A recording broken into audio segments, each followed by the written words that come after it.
the weekend edition of the Above It All program. Everybody, you are currently waiting in the lobby to witness a show like no other. A show that only exists in one form and in one place and in one time. That is right, everybody. It is... This is where if I had like a music team, they would do like... It is the Max the Dog Show, starring Max the Dog! Maxie, you're a dog! He's eating his vegetables, look at him! Max, are you going to be big and strong? I don't know if you can see that. But it is the Max the Dog Show today, everybody. And he's eating some broccoli right now. Max, would you like to show everyone the broccoli? Oh, he's a good boy. He's a good boy. He's eating his vegetables. Look at this dog. Now, I have a question for everybody watching today's stream. Are you eating your vegetables? Huh? Because if Max the goddamn dog can eat vegetables, so can you. He's too far away. It's the Above It All program, folks. This is Sunday, I believe. 10 a.m. on a Sunday.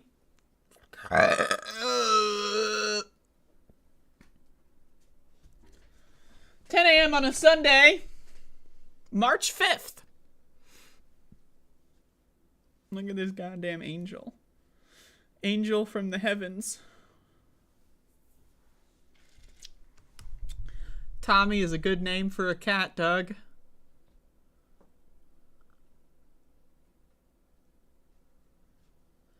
But this is the Above It All program, everybody. I've got news. I've got politics. And I've got things that will really make your mind go... on today's program. I'm still recovering, everybody. I'm still recovering from my absence, my unscheduled, unplanned absence from this program, and I've got many things on my mind that have yet to be dumped. That's right, everybody. For those of you that don't know, the Above It All program is not a show I do for other people. I don't actually care if anyone watches this program. I do it for me. And the reason why is if I don't do this show, right, I get a build up, right? My head goes like, right? You know, you ever see, what is it, scanners, you know, where their heads get like a little bigger, right? Their eyes start bulging out of their head, and then that's going to be me if I don't do this program. And so you got to dump the brain, everybody. And part of that entails discussing the news. Part of that just entails making random noises.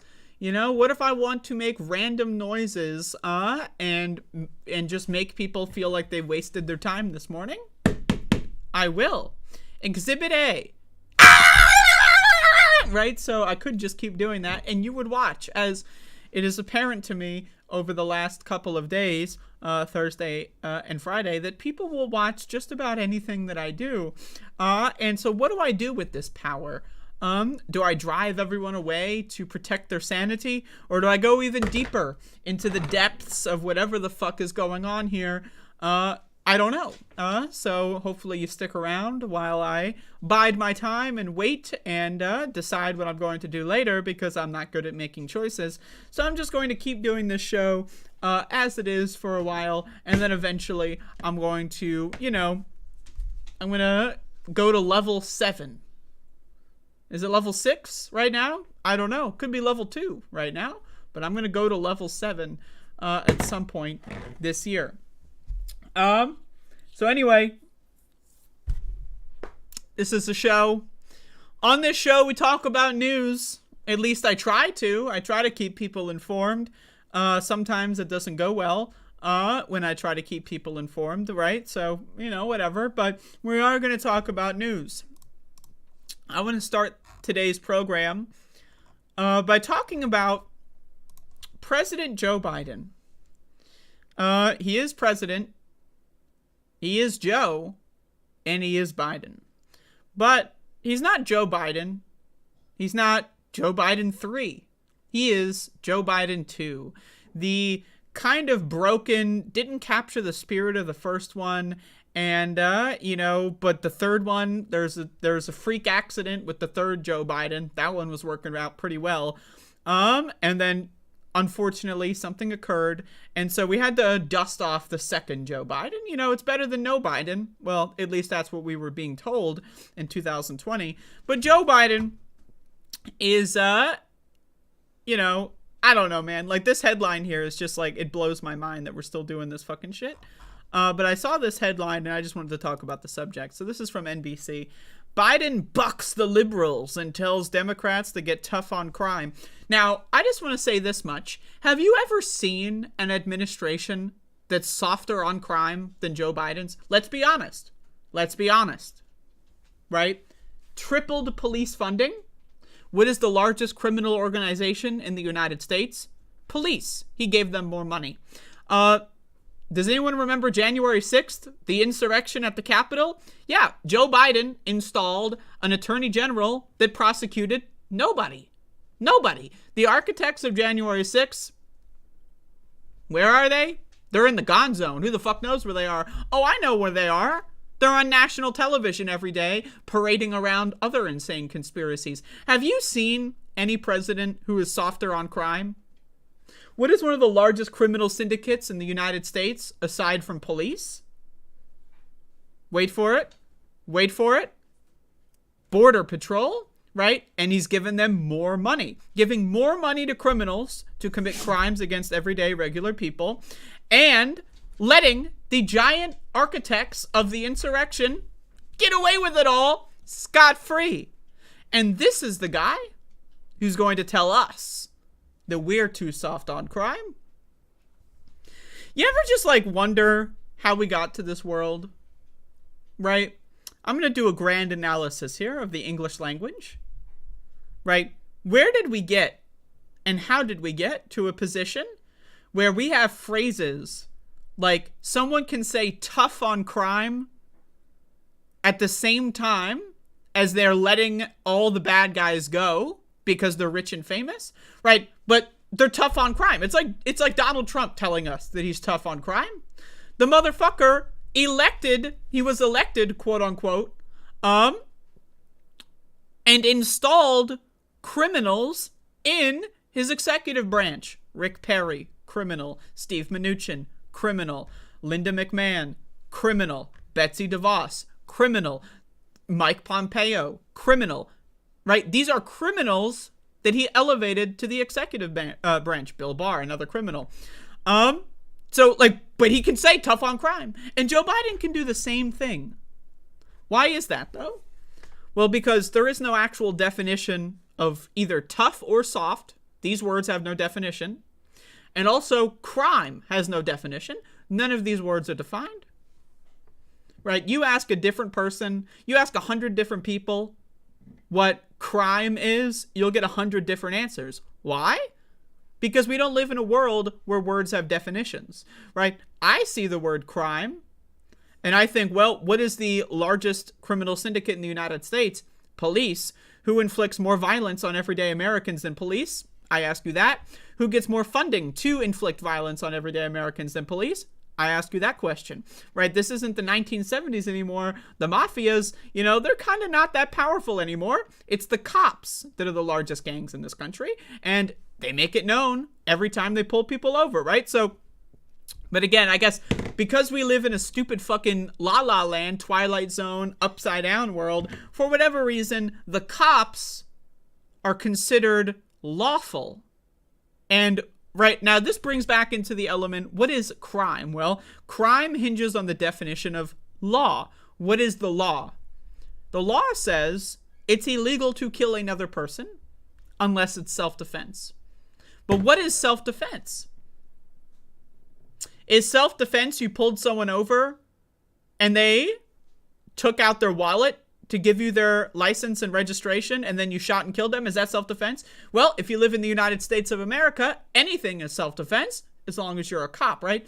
And so we live in this world where words don't really have definitions, right? This guy, Joe Biden, who tripled funding to the largest gang in the country, as well as has an attorney general who's not prosecuting any white-collar criminals, as well as the architects of the insurrection, is going to tell us that we're too soft on crime. So anyway, let's read this article.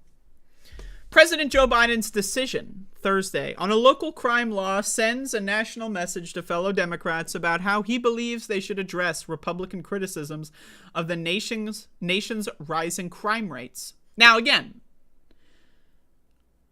living in this world, I'm 26 years old. I'm not going to tell you I know everything. I'm not going to tell you I have all the answers.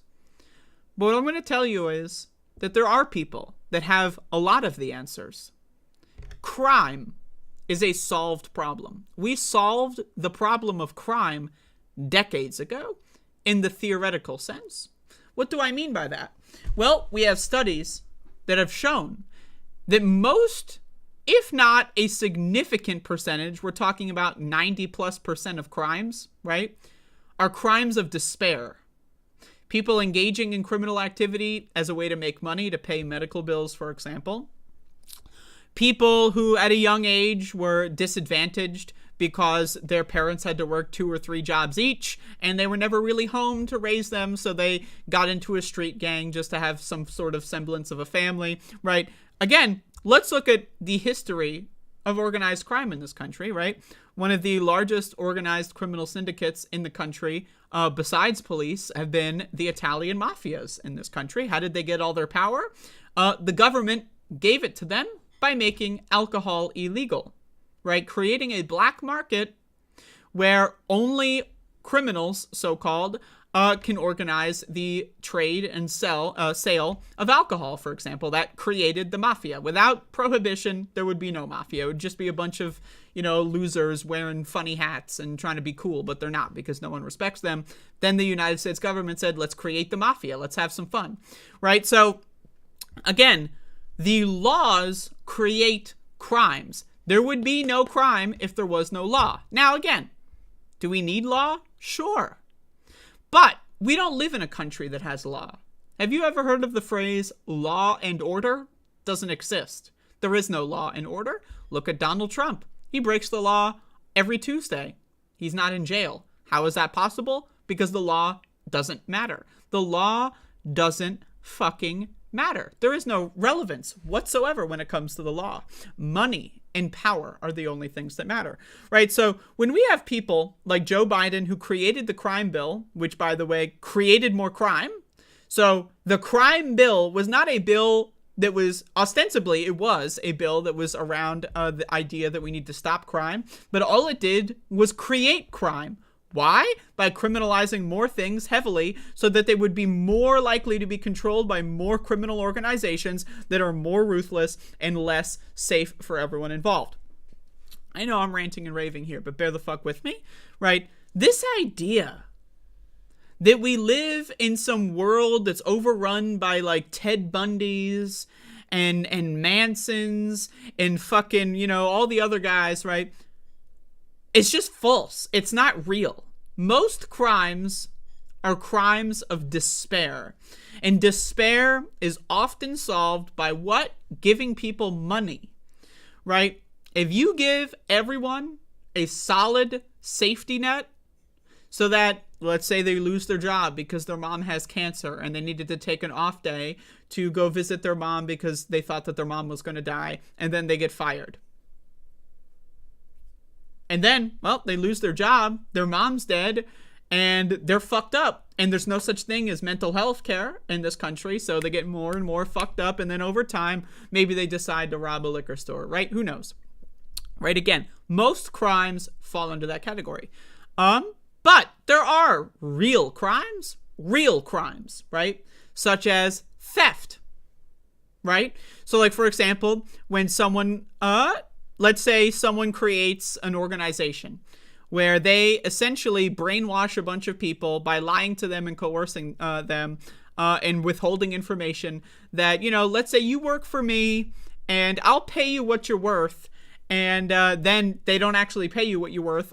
They pay you like a fraction of what you're worth, right? Let's talk about like one of these examples of these criminal syndicates, McDonald's, Wendy's, right? They pretend to pay you what you're worth, right? They tell you this is how much you earned, when in reality, you're earning 5 or 6x what you're actually being paid, and they steal it from you. It's just legal. It's legal. And oftentimes they even do illegal forms of stealing your wages, right? Such as a term called wage theft. I personally believe that the profit motive in general is wage theft, but that's my personal belief. The United States has a legal belief that wage theft is when you do owe someone wages and you don't pay them, you withhold them based on like accounting errors or giving someone 36 hours pay when they worked 41. That kind of stuff. That happens too, but just the whole core of the system is built upon wage theft. I personally think theft is a crime. Therefore, I would send all these CEOs to jail. Why? Because they're criminals. But we don't live in a country where law actually corresponds to any sort of sense of fairness or justice, right? We don't live in a just world. We don't live in a fair world. The law is written by criminals to serve criminals, right? And also to thin the herd of competition. Rich people do not want poor people to get to their level of criminality. That is why if a poor person engages in the criminal lifestyle, they are more likely to be caught and sentenced. And if they are more likely to be sentenced, they are also more likely to get harsher sentences than the real criminals. They don't want the competition. Now, these so-called capitalists, right? They're capitalists. Everyone's gotta compete, bro. Yeah, when everyone competes, you know, everyone's gonna do their best, and then the best ones gonna rise, and then we're gonna beat all the competition. But they don't actually like competition. That's why they make things like the war on drugs, so that their competition is sent to jail. They're sent to prison, behind bars for doing the same criminal behavior that they're doing. It's just that, oops, they're black and I'm white, so jail. Oops, they're an immigrant and I'm not, jail. Oops, they're poor and I'm not, jail. So there is no such thing as law, there is no such thing as order, and there is no such thing as crime. None of these words have a stable definition, and therefore, whenever you hear these politicians talk about this stupid fucking bullshit, it's a bunch of garbage. It's a bunch of fucking garbage. But this is what we gotta deal with. We gotta deal with a world where people use words. They don't know the definition of the words that they're using. They use them anyway, and we just have to fucking guess whatever it is the fuck they're talking about. Because that's all we got. That's all we got. We have an educated guess. And most of the time, we don't even have an educated guess. When someone like Joe Biden says, tough on crime, what does that mean? We don't know. I don't even think Biden knows, so we have to guess. But anyway, let's read this. Democrats have focused predominantly on police reform since the George Floyd protests. It reignited a national debate about race and law enforcement 3 years ago, but rising violent crime rates and growing perceptions of unease in major cities have prompted a chorus of party strategists and officials to call for a tougher approach to counter Republican attacks. So, question. You're tough on crime. You're a Democrat who's tough on crime, right? Why and how? I want to know how, more importantly than why, but why and how is police reform and tough on crime mutually exclusive? How? Because my understanding of the world, wouldn't you want to reform the police so that they're more effective to stop crimes? So that they were less likely to commit crimes. Right? Right? Wouldn't reforming the police so that they're more efficient be the better way to be tough on crime? Right? But in La La Land, in Shitfuckville, where everyone has a third grade education and doesn't know what words mean, police reform is seen as soft on crime? How? How? In what universe is reforming the police soft on crime? In what universe? Does anyone know? Because it's certainly not this one. We give more money to cops, crime goes up. It's almost like they don't give a fuck about crime. They don't care. They just lie. And again, you have to understand this. This is something that every day of my life, it gets more and more clear to me. But you really need to understand that when it comes to politics, right, at least, this is a minimum, this is a floor, it is not lower than this number.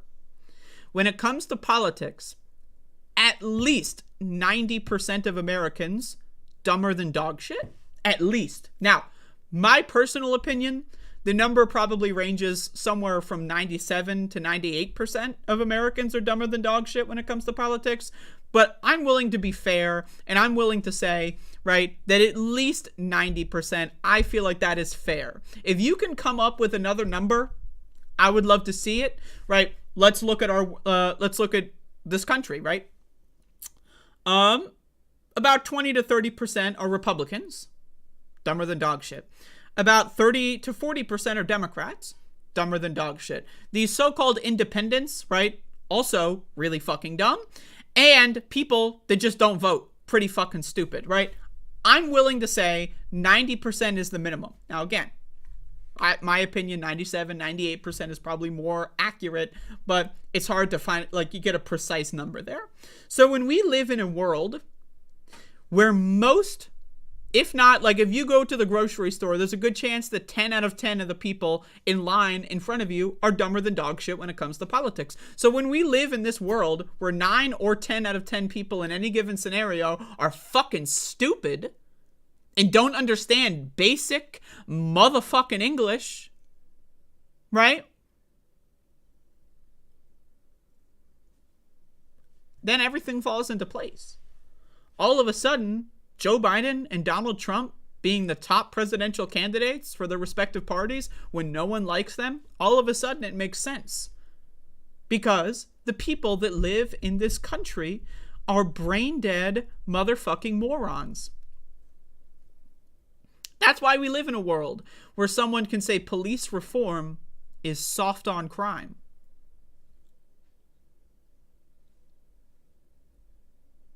That's why we live in a world where giving gangs money is tough on crime. Now, let's assume you're someone who's watching this and you don't agree with my classification of police as a gang. All right. Well, let's talk about this with logic, right? Street gangs. Where do street gangs get their power? Where is their power derived from? A black market on drugs. If the government got rid of that black market, the gangs, most street gangs, highest or in some instances sole form of power and revenue would instantly collapse. So let's assume cops are noble freedom fighters. They're doing their best, whatever the fuck propaganda you're dumb enough to believe in. Even then, it does not make sense to engage in things like the war on drugs, because it only gives these street gangs more power and influence in their communities. It gives them more money, right? If you can trade a drug for a 20x its actual value because there's the illegal factor, woo, so we can charge fucking $100, $300 over what the actual raw value of that is because it's illegal. What are they going to spend that money on? Guns. What are they going to use those guns on? I don't know, maybe killing each other for territory or whatever the fuck. Maybe engaging in random acts of violence. Hey, who knows? Maybe someone will get shot in the crossfire, right? So again, even if you are dumb enough to believe that cops are not gangs themselves, the laws in this country give gangs more power.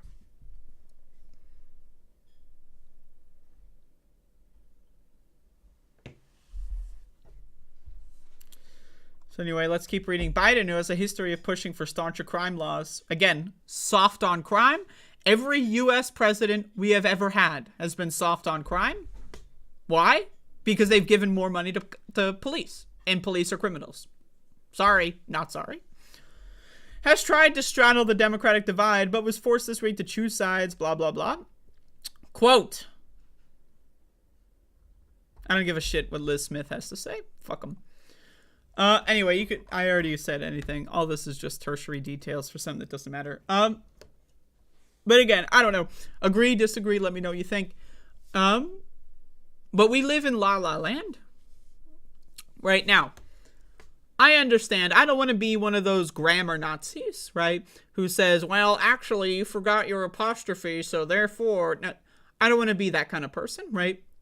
But we really do need to kind of agree on what words mean, in some sense, right? Right, we do need to have some agreement on what words mean. Like, if I say, I am here, right? But in reality, I'm 30 miles away from here. All communication is lost, right? Right? So we do really kind of need, you know, I'm not saying everyone needs to speak in perfect, like, British English. And I'm not saying everyone needs to have the perfect accent that's completely understandable. But when we have words like crime, and they carry such weight that it involves people getting killed, when people are getting killed, and we don't even know how to discuss what's resulting in creating this violence because we don't have any words to use, because we can't use the word crime because no one knows what it means. We can't use the word reform because no one knows what it means. They can't use the word defund because no one knows what it means. How do we move forward? Can someone tell me? Like, how, in what universe do we move forward? When we can't even agree on what color the sky is when it comes to politics. So, I don't know. I don't have any solutions. All I know is I have every solution on paper. You give more money to poor people, crime goes down. You reform the police and make them less of gangsters, right? Crime goes down. You add social workers to 911 dispatch, crime goes down. Proven. These are all proven. So, I don't know how to get us there. Politically, mathematically, logically, we have all the answers. Politically, 2 plus 2 equals 29. And I don't know how to fucking get... I don't even know how to get 2 plus 2 to equal 28 for these people, let alone 4. We have a long way to go. But, you know, there you go. Tough on crime, folks. Are you tough on crime? I consider myself to be tough on crime. You know. I think, well, yeah. I'm a little bit of a 1940s Italy kind of person when it comes to being tough on crime. You know, what did Italians do in the 1940s when they had a criminal leader? Right? So that's the kind of tough on crime attitude that I have. But, you know, that's not politically correct. I'm not allowed to say that. Yo, motherfuckers, I'm on a banger fucking goddamn soliloquy over here, and you motherfuckers are talking about electric bikes? Like, come on. Let's bring the focus over to my fucking essay here. Come on.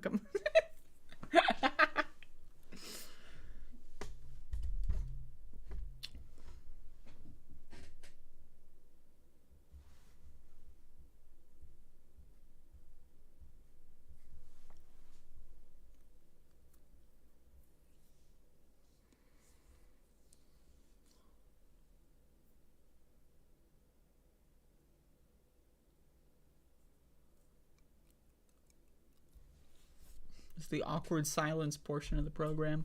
I feel like I've got a burp. But, like, nowhere close to it happening. But I feel it developing. Wait. Ooh. A little acidic.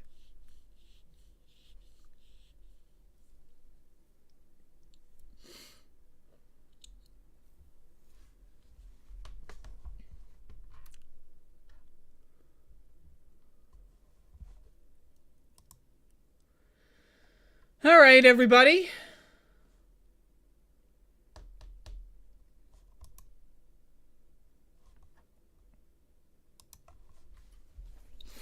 We all love the spectacle in this country. What spectacle am I referring to? The presidential race. Right? Who is going to be the next leader of the free motherfucking world? The presidential race. Right? Everyone is hopping in, hopping on. Let's talk about 2024, 2024, 2024, 2024, 2024. Yeah, 2024. Oh, someone got killed in gun violence. Oh, school shooting. Who cares? 2024. All we care about is 2024. Woo! 2024. There's oil spills. Oh my God, no one cares. Train derailments. No one cares. 2024, everybody. That's all we care about. That's all anyone talks about. 2024. Oh, who's gonna run? Oh, who's gonna run? Oh, are they gonna run? Is my grandma gonna run? Is my grandpa gonna run? Is that guy gonna run? Is Jim gonna run? Is Jeff gonna run? Who's gonna run? 2024. Oh! That's it. That's all the media talks about for not like it's early 2023 and still right now the election is not even in, it's in more than a year from now, a year and a half from now, and 2024. So, over the course of my multi-week absence from this program, a new contender has joined the field. Which field? Well, the Republican field. This is, I was reading an article about something earlier, and I mentioned this guy, and I was like, who the fuck is this guy? Because I took a couple weeks off of the news. This is Vivek Ramaswamy, and he's going to tell us why he should be the next leader of the free world. So let's watch. We're in the middle of a national identity crisis. Faith, patriotism, and hard work have disappeared, only to be replaced by new secular religions like COVIDism, climatism, and gender ideology. We hunger to be part of something bigger than ourselves, yet we cannot even answer the question of what it means to be an American. Today, the woke left preys on that vacuum. They tell you that your race, your gender, and your sexual orientation govern who you are, what you can achieve, and what you're allowed to think. This is psychological slavery, and that has created a new culture of fear in our country that has completely replaced our culture of free speech in America. And that is why today I am announcing my run for President of the United States. This isn't just a political campaign. Yo, okay, first of all, I gotta pause this for a moment.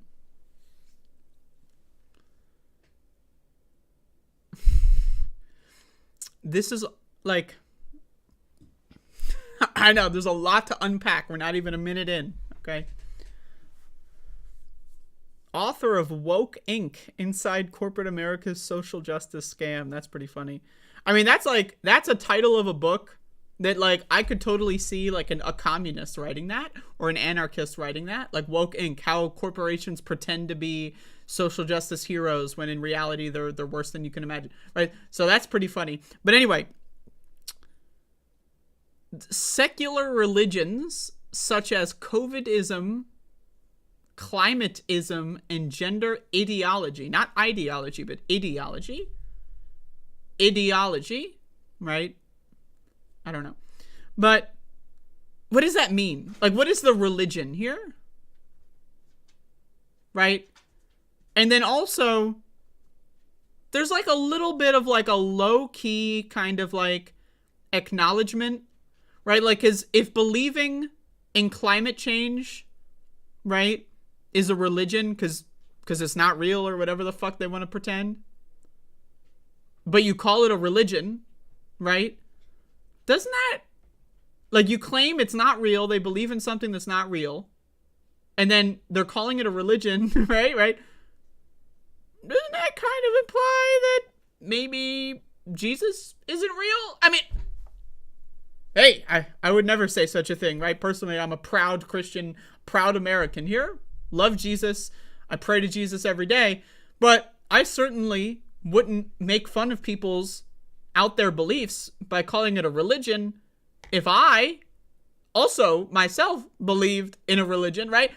It's, hey, just asking questions here. Now, I wanted to get that out, but let's continue. In America. And that is why today I am announcing my run for President of the United States. This isn't just a political campaign. This is a cultural movement to create a new American dream for the next generation. To me, the American dream means you believe in merit, that you get ahead in this country not on the color of your skin, but on the content of your character and your... Yo, the MLK quotes, man. It kills me every time. Okay. I believe in merit. I do. I think people who deserve to prosper should prosper. I believe in merit. Right? But Vivek doesn't. None of these Republicans believe in merit. That is why they draft legislation to bring people down based on the color of their skin, based on what gender they are. They will draft legislation to sign away 12-year-old girls into child sex slavery, also known as marriage. A 12-year-old cannot get married, but in states like Wyoming, they want 12-year-olds to get married. Right? So, if you are born as a woman and you grow up to be 12 years old, you should be sold into child sex slavery because Republicans say so. Is that merit? Or is that, I don't know, sexism? I ask you this. Can you cite, and I'm sure that they're out there, can you cite a single example of child marriage, whatever that is? Again, I prefer the term child sex slavery. But can you cite a single example of like a 40-year-old woman in Wyoming getting married to a 12-year-old boy? Do you see conservative, Christian, moral families give their 12-year-old boys away into child sex slavery? Now, I'm sure it's happened at least once, right? I'm sure it's happened at least once. But I've never seen it. And hey, maybe it's possible that the ratio is actually more in that term. But I'd like to see evidence, right? So again, Republicans in multiple states are trying to sell little girls into child sex slavery in states like Wyoming, states like Tennessee, states like Oklahoma. They're trying to reduce age of consent laws. They're trying to reduce child marriage laws. Again, it's child sex slavery. That's the Republican agenda. Republicans are trying to ban people from wearing clothes that they don't like. If you go outside and you are a woman, let's say you slept over at your boyfriend's house, you had a good time, but your clothes are dirty. So you go outside to grab a cup of coffee at the Wawa and you're wearing your boyfriend's sweater, oversized sweater. We've all been there, right? So you can get arrested and sent to jail in certain Republican states because it's drag. What is drag defined as? In states like Missouri, in states like Wyoming, drag is defined as wearing clothing associated with the opposite sex.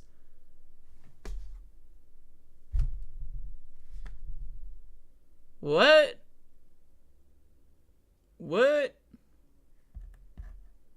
You can get arrested and sent to jail for wearing clothing that a cop doesn't like.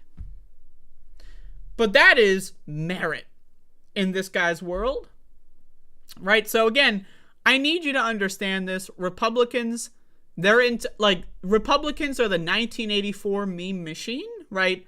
They have reached the singularity of how many ways can we lie to people, and can we just keep lying to people, and will they keep believing us? So when they say shit like merit, they don't actually mean it. They are lying to you. And there's a couple people out there that are dumb enough to believe it.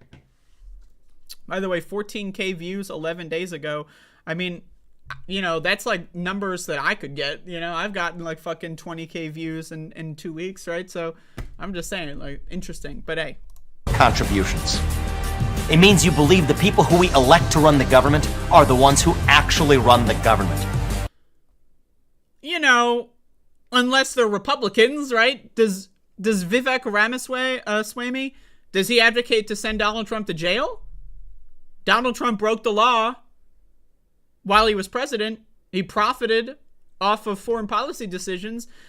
Should he go to jail? Is the next statement going to be, and that's why I'm calling on the Trump crime family and the Biden crime family, got to be bipartisan, to be sent to jail for corruption? That's what I believe. Lock them up. I agree. But does he actually want to advocate for that, or is he just saying words? Not a federal bureaucracy that grows like a national cancer that is now metastasizing to the private sector. It means that the best ideas win instead of getting censored. It means you don't have to choose between speaking your mind freely and putting food on the dinner table. It means you believe these ideals form the backbone of the greatest nation on earth. That the rest of the world... We believe in American exceptionalism. Now, can you answer? I have a question for any Republicans out there.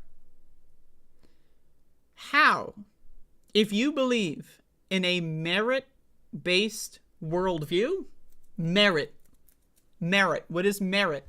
It means you get what you deserve.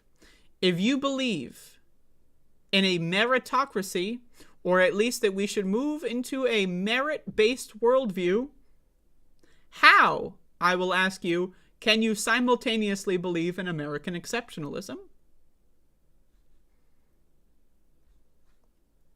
I'm just curious, right? Americans are ranked like 30 or 40 in most areas when it comes to healthcare. We are ranked horribly when it comes to child mortality, death of children. When it comes to maternal mortality, the death of mother during childbirth, right?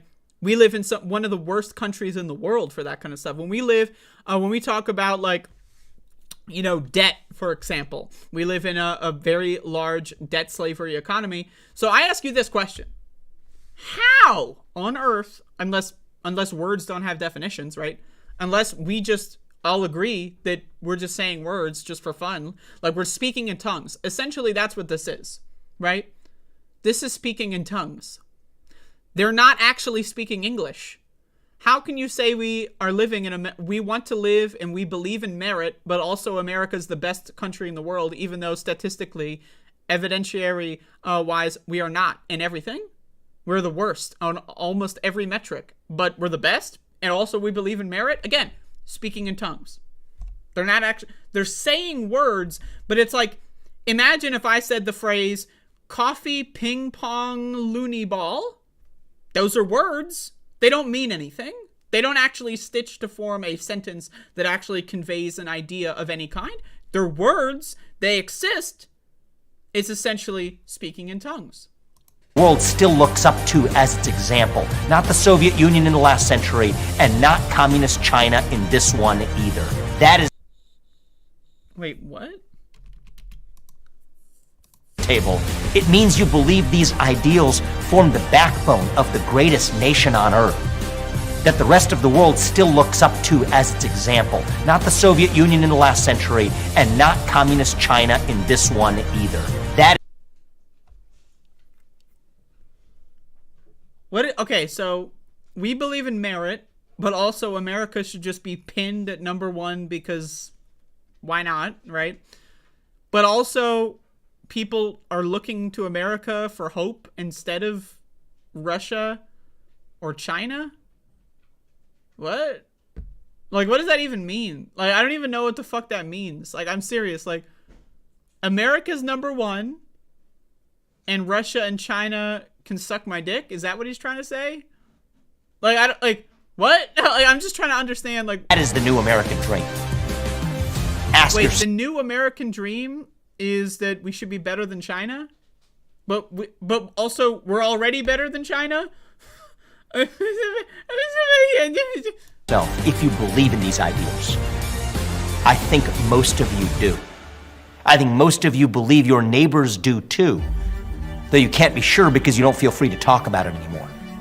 You might disagree with each other about corporate tax rates or about whether ivermectin treats COVID, but those are details. What? What?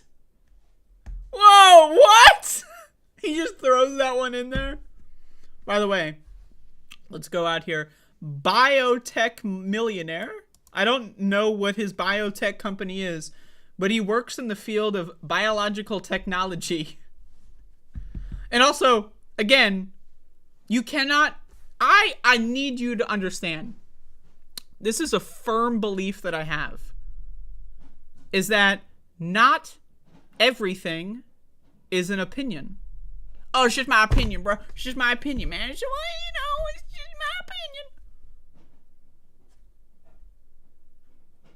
Not everything is an opinion. Well, you know, sky is green and has like orange rainbows in it, but it's just my opinion, you know, it's just... Well, you know, I was eating brownies every day and then I got a lot healthier and brownies are healthy food. It's just my opinion, bro. Fruity Pebbles. You know, Fruity Pebbles is actually suing the government under free speech rights because it's their opinion that Fruity Pebbles is healthy. There's a federal lawsuit going on. Big Cereal is suing the FDA under free speech rights because they want to call their cereal healthy. It's just my opinion. Well, my opinion is that I was drinking 18 Coca-Colas and then, you know, it's just my opinion that it's actually, you know, gave me superpowers and now I can turn invisible and it's my opinion. Not everything is an opinion, okay? I think I've made my point.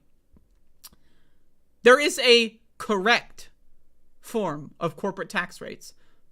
There is a correct answer on whether or not this drug treats a virus. There are correct answers. 2 + 2 = 4. You dumb bitch motherfucker. If 2 + 2 could be 3, or it could be 5, or it could be 27... Well then the whole concept of math falls the fuck apart. There are some things that are not in the realm of opinion. I'm sorry. You are not allowed. You can have an opinion on whether or not Rocky V is a good movie or a bad movie. You can have an opinion on that. You cannot have an opinion on whether or not a certain medicine works for something that it was never studied to work for, and then when it was studied, it found out, oh, it actually didn't work for that. You cannot have an opinion on that. It is outside the realm of opinions. Still agree on our nation's most fundamental principles. At least most of us do. Yet the goal of the ruling party in this country is to convince us that we are divided. Why? So they can accumulate more power for themselves. Okay, so first of all, I don't know what's going on with the trailer effects here. This is like some Metal Gear Solid kind of shit that they're going for. I don't know. But the Democratic Party, Joe Biden, the guy who ran on the soul of a nation needs to be restored, and about how we need to be bipartisan at all costs. Joe Biden literally just signed more of this bipartisan... Joe Biden is probably the most addicted president we've ever had to the term bipartisanship ever. But this guy wants to divide us. Why? Well, do I have a reason? Well, you know, his name is Joe, so... You know who else tried to divide us? Joe Stalin. Boom! What? Well, you know what? I have a dream that we can be one people again. Yo, this motherfucker, that's the second MLK quote. This motherfucker! Yo, I mean, again, we live in the Twilight Zone. I mean, I don't even know what to tell you, but fuck. We have obsessed so much over our diversity and our differences That we forgot all the ways we're really just the same as Americans, bound together by a common set of ideals that brought together a divided, diverse, headstrong group of people 250 years ago. And I believe deep in my bones that those ideals still exist, and I am running for president to revive them. E pluribus unum. From many, one. That is the dream that won the American Revolution. That is the dream that reunited us after the Civil War. That is the dream that won us 2 world wars and the Cold War. That is the dream that still gives hope to the free world today. Okay, real quick correction here. We didn't win any world wars, okay? So, just throwing that one out there. In the Cold War, how can you win when the other team gave up? Like, okay. Now, is it technically a win? Maybe, right? But it's like, you're playing a game of football, right? And, you know, the other team's, like, goalie just, like, I don't know, takes out a gun and shoots themselves in the face. They're dead now. And the rest of the team just, like, runs away because they're scared. And then you kick the ball into the empty goal. Well, you won. I mean, the Soviet Union, they gave up, motherfucker. Not to mention the fact that they also won World War II. The Soviet Union won World War II, but that's a whole different thing. But they also gave up on the Cold War. They gave up. There's no win. There's no lose. There's no win. There never was a Cold... Like, the Cold War was just a bunch of schizophrenic, paranoid freaks yelling at each other, and they just happened to be in a, like, highest office, right? You had Joe Stalin and a bunch of dumb U.S. presidents taking a bunch of drugs. I don't know where they're... Maybe they just had family history of schizophrenia, and they're like, oh, God! Ah! You know? Ah! They're gonna get us! The bombs! Ah! Cuba! Ah! Right? Like, that's not a war. That's not a war. That's just a bunch of fucking schizo freaks that managed to become the most popular people in whatever, you know, the most powerful people, I mean. Like, that's not a war. You didn't win a war. There's no war. And if we can revive that dream over fractious group identity, then nobody in the world, not a nation, not a corporation, not a virus is going to defeat us. That is what American exceptionalism is all about. But a virus did defeat us. Like, we gave up. Okay. Okay, we're going to use the same logic. If we, America, won the Cold War because the Soviet Union just gave up, and if that counts as a win, by that logic, when a virus comes in and we give up trying to stop it, so if America doesn't give up, they win. If America does give up, they still win. So anyway, I'm excited to never talk about this guy again. But I hope Donald Trump really knocks his socks off in the next debate, because that'll be fun to watch. But Jesus motherfucking Christ. Wow.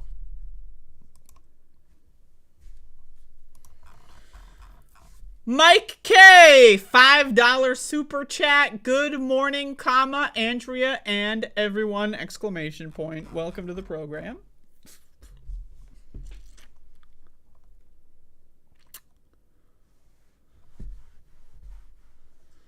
Jesus fucking Christ.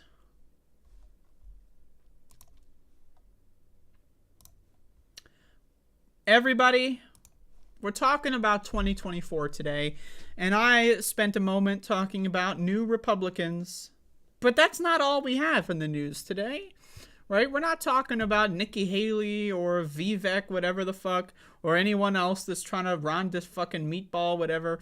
We're not talking about them. We're actually talking about a Democrat who is announcing that they're running for president. And no, we're not talking about Joe Robinette Biden 2, or 3 for that matter, the ghost of. We're talking about Marianne Williamson. And Marianne Williamson, first of all, I just want to say this. I noticed Marianne Williamson is going on podcasts of people that have like less views than me. Can I get Marianne Williamson on my show? Like, she's going on shows that get less viewership than I do. Like, who do I need to reach out? If anyone knows an email or wants to intro me, I'm open. Let me know. I'd love to get her on my show. That said, she's announced that she's running for president. Now, this is a Fox News headline, so take it with a grain of salt. Democrats turn on joke candidate Marianne Williamson after she announces 2024 challenge to Biden. So, I couldn't find any sort of like video or like whatever it was of Marianne. I'm just going to use whatever speech that is in here on the Fox News thing. If she does have like an announcement video, I couldn't find it. If you want to send it to me, let me know. But I'll tell you what I think about this after we play some of this, because I've got some thoughts here. I got some thoughts, right? So let's watch. We care about this country, but we're all here, or at least many of us are, because we are upset about this country. We're worried about this country. We're concerned about this country. And we know that this country is plagued by many challenges now, not the least of which is hatred and division, which is greater than any of us have experienced in our national life. And it is our job to create a vision of justice and love that is so powerful that it will override the forces of hatred and injustice and fear that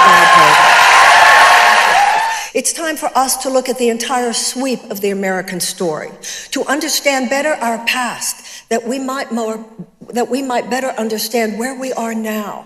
We need to know, what do we owe our ancestors and what do we know our descendants? And we can't know any of that until we see where we stand in the midst of the larger scope of the American story. Okay, so real quick, 1 minute in. Now, this is like a greatest hits reel of her announcement speech. She hasn't said anything. I'm just saying, I'm just being honest, right? Like, this is not a Bernie Sanders type situation, okay? Hey, I told you this before.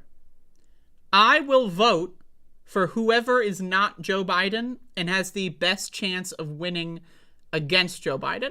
Now, if Marianne Williamson is the only one that challenges Joe Biden, I will vote for anyone but Joe. I am an anyone but Joe voter. So if it's just her and Joe, I'll vote for her. I have no problem with that. But this is not a Bernie Sanders candidate. I'm just saying. Now, again, do I want her to be a Bernie Sanders candidate? I want her to be.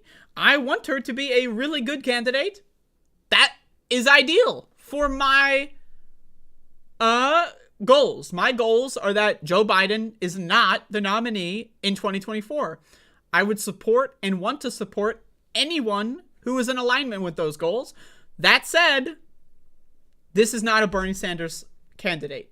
It's just not. And I want it to be, but let's continue. So that dichotomy between the extraordinarily enlightened principles politically and enlightened principles morally, on which we purport to stand, is often at odds with forces within our country who usually, for their own economic purposes, have no intention whatsoever of seeing those principles. Yeah, okay, I'm not going to lie to you. I've smoked a lot of weed in my life. Done a lot of mushrooms, right? Now, if I'm in like a social setting and we're passing a blunt around after doing a couple grams of mushrooms, that's where this speech belongs. Like, I'm just saying, like, we're all in a room, we got some like records on, like low ambient music, there's like smoke clouds, we're all passing the bong, right? And then someone's like, yeah, man, it's like the forces of evil, bro. And it's like, and then, we're going to reach enlightenment and then we're all going to just like, now again, I will vote for her. I am a de facto, as of this moment, Marianne supporter. So I say this with all due respect. I will vote for anyone that's not Joe Biden. And if this is the only thing we got, I will vote for her. So I want to push her in a better direction. If anyone knows how I can get her on my show, I'd love to. But this is not a great speech so far. Now, again, hey, I'm all on board with, spirituality. We got to be enlightened. I'm on board with that. But that is not a way to win in an American presidential primary. I'm just saying. Hey, I'm just being honest. I'm allowed, right? Now, if she changes that tune and she gets like Bernie Sanders level or even further levels of incisive commentary, I'm all in. That said, as of right now, it is also, again, this is a clip show, kind of high. I am not watching the full speech, so take all that with a grain of salt. Principles actualized and have proven in every generation, even unto ours, that they will go to the most violent lengths to make sure they do. What we are going through right now is baked into the cake here. It is no different than what other generations have faced. But I'm here to say to you, other generations stood up and pushed back, and now it's our turn. That's what we need to do. We need to identify the problems in our past, but we need to identify with the problem solvers in our past. We responded to slavery with abolition. We responded to the institutionalized suppression of women with the women's suffrage movement. We responded to the Gilded Age with the establishment of the labor movement and the New Deal. We responded to segregation with the civil rights movement, and it is our turn now. DC. This philosophy, this economic mindset now has its grip on this country. It has its tentacles in every aspect of our lives. It has its grip on this government. This government is now more than not a system of legalized bribery. And this system will not change itself. The status quo, ladies and gentlemen, and everyone else will not disrupt itself. That's our job. So, okay, I'm going to stop there for now. I want to read a little bit of this article because, again, it's a Fox News article, so we got some juice here. But again, I, as of this moment, am a de facto Marianne Williamson supporter. Why? I'm an anyone but Joe voter. So again, I did not like Marianne Williamson's 2020 run. Why? Anyone that ran against Bernie Sanders, in my opinion, was a waste of time. That said, she built her platform, she sold a bunch of books, and now she's trying again, and Bernie won't. So, I'm in, okay? I'm in. To me, so far, I'm in. Now, we also all have to talk about the elephant in the room. We cannot rely on millionaires and billionaires to save us. She is... I heard she was a billionaire. I know she's a multi-mega millionaire. She's extremely wealthy. Now, okay, does that mean she's canceled? No, of course not. But my point is, Bernie Sanders did not make it past the finish line. Why? Why? Because Americans didn't give a fuck. The percentage of Americans that gave a fuck was too low. You cannot wage a successful challenge against Joe Biden on an identity, on a person. And if you do try, you are not going to get the same result as you got with Bernie 2020. Bernie 2020 was a Goldilocks zone of timing and opportunity, and it still was not enough. Now, I want someone to oust Joe Biden. That's my idea. That's my goal. So I say all of this with, if Marianne watches my video or whomever, and they, send this up the chain, this is all positive, constructive critique here. But again, we cannot have a movement that has a leader. We just can't. Okay? We just can't. What happens when movements have leaders? Leaders get killed, and then the movements fall apart. What we need to do, as Marianne says, is learn from our ancestors. And the lesson is, leaders can be great. Leaders can get the ball rolling. Leaders can be a part of a greater struggle. But unless you get people motivated, right? Unless you get people motivated to actually change their lives for the better, for themselves, and for their own reasons, not going to do so well. All right. Now, I'm just saying, I'm being honest. Now, again, this is obviously a presidential campaign.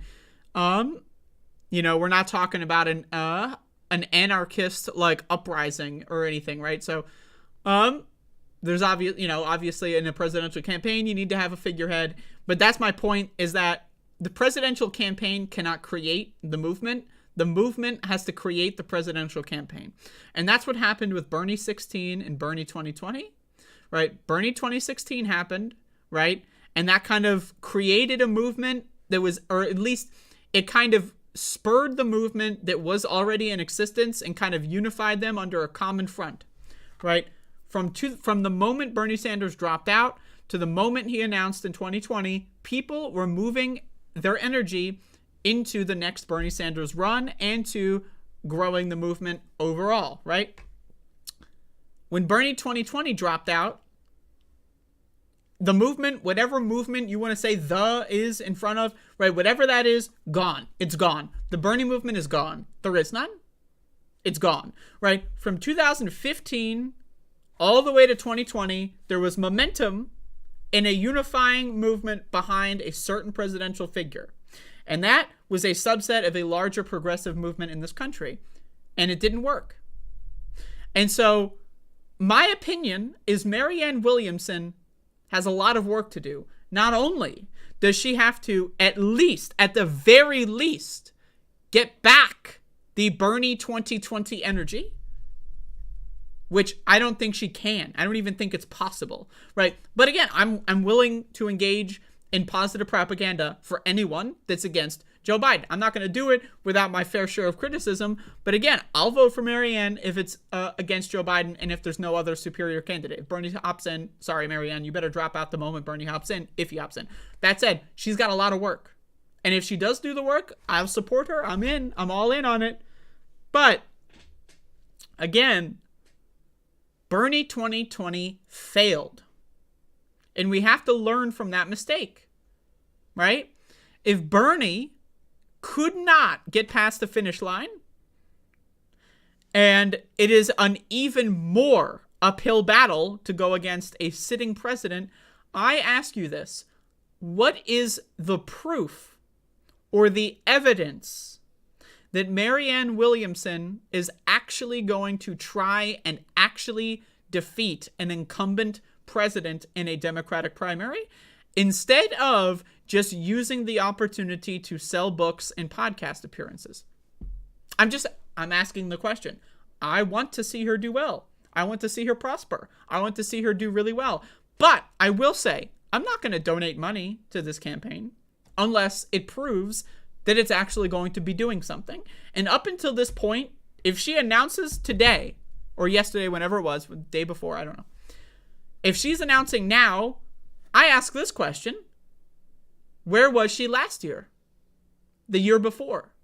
Has she been building a movement? Is she even a part of any organizations? I'm just asking.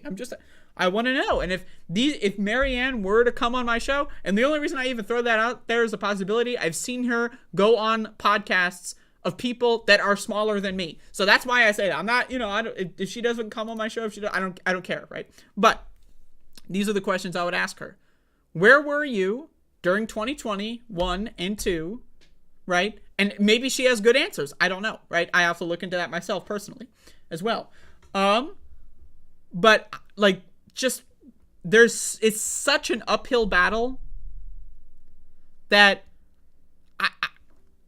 I'm going to need to see evidence that she's actually trying to do something that's more than just getting her name out there to sell books or to position herself. Like, maybe the 2024 campaign is so that she can position herself for 2028, right? So maybe she runs in 2020 to get her name out there so that she can run against Joe Biden in 2024 to continue the name move, and then she continues this momentum all the way to 2028 and wins. It's possible, totally possible. I want to see some evidence for that.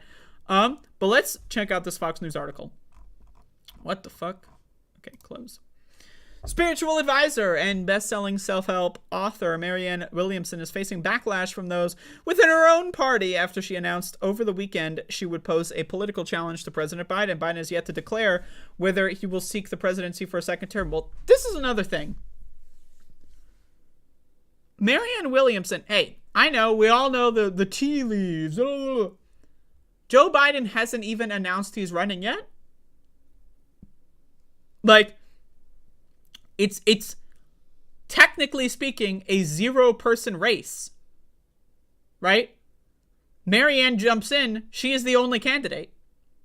If Joe Biden announces he's going to run, he would be running against Marianne Williamson, not the other way around. Now, again, I know we all the tea leaves, right? But I'm just saying, technically speaking, Joe Biden dropped the ball. He should have announced earlier. He should have announced, if he was going to announce, he should have announced either during or around the State of the Union, because that was he got a big sweep of popularity, and that's kind of been right. It's kind of been teetering away. So I don't know, man. If Joe Biden's going to announce, he's got to do it soon, and he's got to do it with some sort of fervor or something. But either way, she's the first one. She made it in first. Now again, we all know the blah, blah, blah, the tea leaves, but still. Quote, we know this country is played, blah, blah, blah. I already went. So speaking from her campaign kickoff event in Washington, D.C.'s Union Station, Williamson drew the ire of some of the Democratic Party who are more than willing to dismiss her candidacy and throw support behind someone else like Biden, who will be nearly 82 at the next election. Democratic activist and American lawyer Aaron Parnas took issue with those attempting to legitimize Williamson's candidacy. Well, I mean, there's no need to legitimize it. It is already more legitimate than Joe Biden's candidacy because she declared that she's running and Joe Biden hasn't. So as far as legitimacy, if we're going to define the word legitimacy in any fashion, right, I'm just throwing that out there. Biden is one of the most revolutionary presidents. Let's be clear, Marianne Williamson is a joke. She's a fundamentally unserious candidate running as a stunt to sell her books. Now, again, that is totally possible. Right? Totally possible. I'm willing to believe that. But, I mean, Joe Biden's the same fucking guy, right? Like, Joe Biden only ran to sell books too, right? Like, I don't even know, yes, that's the default. Anyone running for president is there to either run for vice president, run for a cabinet position, or sell their brand that they're building during the presidential race. That's a fact. But I don't know, man. You're going to have to come up with something else. That's just me. But anyway, you can read the rest of this if you'd like. It's just a bunch of Democrats, like, yelling at Marianne Williamson. Now, again, my thing here is she's going to have to show how and why she deserves to be taken seriously. That is an uphill battle, right? But honestly, and I say this with all due respect, of which I have none, establishment, corporate, brainwashed Democrats, they are not the target audience. So my opinion, learn from the mistake of the Bernie campaign and just burn that bridge now. That's my opinion. Now, you can make arguments about, like, oh, it's a good thing Bernie didn't burn the bridge in 2020 because then he became Senate budget chair and now he's on the health whatever thing, right? Okay, that's a good opinion if you think you're going to lose. My opinion is Marianne Williamson is not Bernie Sanders. She has not been in Congress as long as Bernie Sanders. She does not have the friends and coworkers that Bernie Sanders has. She is not going to be a senator after the presidential election. So the only tool that she has that could even possibly remotely put her in a better or even in the same ballpark as a Bernie 2020 scenario is if she burns all of these bridges immediately. She needs to go full on assault against the Democratic establishment. That's the only possibility that she has to gain any momentum at all, right? Now, again, I'm not saying that she hasn't done that. I'm just saying that she needs to level that up. If she can go on television and say, Joe Biden promised to reform the police, and instead he gave them 3 times the money, and now look, more people got killed in 2022 than any other year on record when it comes to police. Like, if she goes now, again, I'm not saying that that's going to work. I'm not saying that that's a successful strategy. I don't know. I'm not a fucking genius. I'm not a psychic. But what I'm saying is, my understanding of the universe and how recent history has unfolded, that is really the only thing that she has that could even put her in a position even remotely similar to Bernie 2020. That is the nuclear option that Bernie did not use because he is calcified in the system, and he was going, no matter what, if he loses the presidential election, he would have still been a senator, right? So again, he made those calculations. I disagree with them, but it is what it is. That's history. And if Marianne has a chance, she needs to do less of the platitudes, less of the love is going to save the world stuff. Now, again, you can sprinkle that in there, and that's a good message. I agree with the message overall, but less of that and more Barack Obama is a sellout piece of shit. Joe Biden is a sellout piece. Maybe you don't have to use the piece of shit part, right? But like, that's really, you have to destroy the images of Barack Obama. He needs to be knocked off his fucking pedestal. Barack Obama is a garbage fucking president, and people need to hear the truth. Joe Biden, garbage fucking president. People need to hear the truth. That is the only option that she has. And the sooner the better if she's going to actually take this campaign seriously. So, that's my opinion on the Marianne Williamson situation. As it is as of this moment, I am a de facto, I think everyone is a de facto voter of her because Joe Biden hasn't even announced he's running yet. So, but as of this moment, I am a Marianne Williamson supporter in the loosest sense of the word possible. I will vote for her as of this moment. That is it. That is all she's got from me. I'm going to need to be convinced if I'm going to put any more time, effort, or even money into that. I would need to be convinced that there has any possibility of her taking this seriously. As of this moment, I'm ambivalent, but hopeful. So that's my take on that. There you go. So there's the big 2024. Right? So that's the big 2024 segment.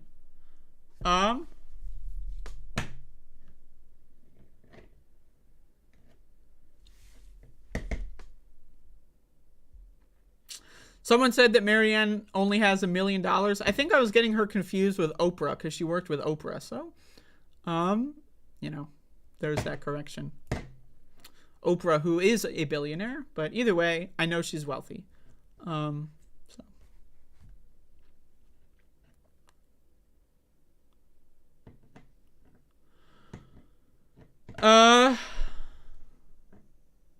But yeah, that's pretty much my show for today, folks. Maybe tomorrow I'll talk about the CPAC stuff. That's pretty funny. Yeah. Maybe. I don't know. A little scary too, but that's it for me.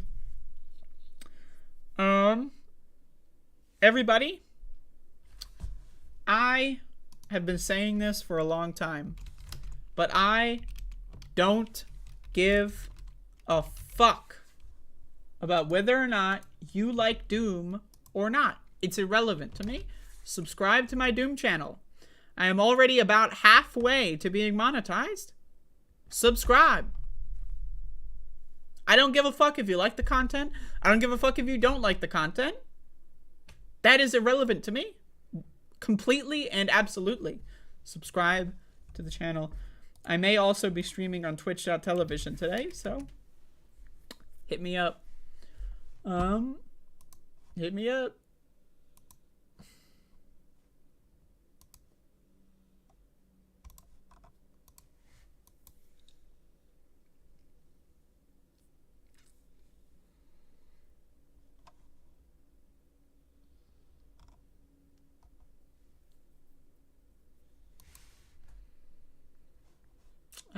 But yeah, so that's pretty much it. Like I'm all out of steam, so that's all I got. I'm hungry. I'm gonna go eat. I hope you enjoyed the show. Was there anything good here? Is this a good show? I don't know. Maybe it was. Was it good? Anyone? No? Maybe. I don't know.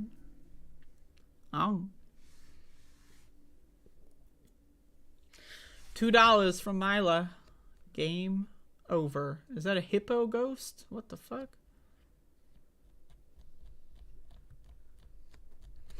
But yeah, anyway, thank you all for watching. I appreciate it. I will be back tomorrow at 10 o'clock a.m. East. And that's it. Bye-bye.